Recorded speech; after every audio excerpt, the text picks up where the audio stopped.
Omukwezi okw'ikumi omwaka oguhire Minisitule y'Amaizi n'ebyobuhangwa ekwatanise na district ya Kyegegwa bakatongoza kwombeka amaizi ga Mpara Water Solar Piped Scheme obwe tanka emwe eriyokuza omu kashozi ka Kahungeera ngu konka babiri bari aho bahurira ngu tanka nibiza kugita Kijwiga omuruka gwa Mushanju West ekyaretera abatura okwesharinga.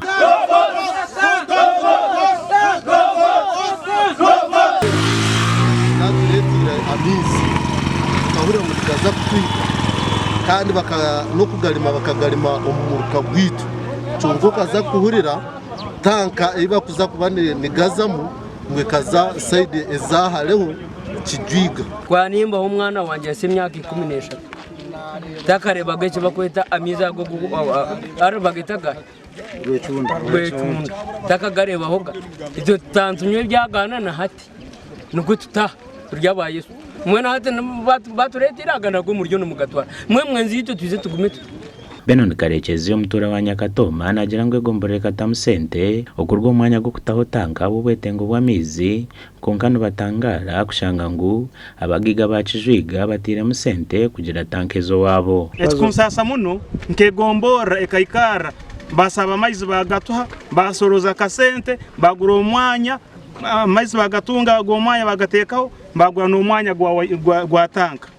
mamaza ntsasa muno amaizi ga divertinga nibagatwara Kijwiga aba bantu abo kwena ngu batwara amizi gitwaze gafuhire byasyo byente ente ziringa nzikira bateza bakaruru nanga sabantu bo mugasho abantu kabantu bitanu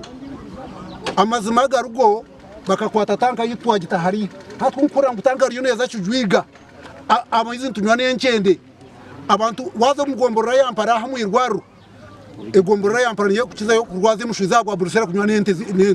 fura ngutanga ne rugahane jyanka mu kikaro kindi kitararagaine kandi abantu twariga akasente egombora yampara sasura tanka ne kikaro hatufura ngokoraki bagatwara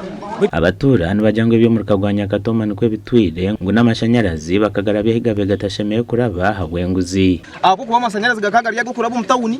abarabire bakora za katemba zabo bagarabye mu kishaka yiga kuraba kandi higatine mu gashogwa mane basigaye abantu binji bari agashimiye kubana garaba gagagasara abantu ntabwo eco ntusaba bebembeze nabanda bucuru kukwataho bize batura kukire itwenke gomborora yitu bareke kutujyangatanisa kwezi kwikumi nakumoko ibiro bishatu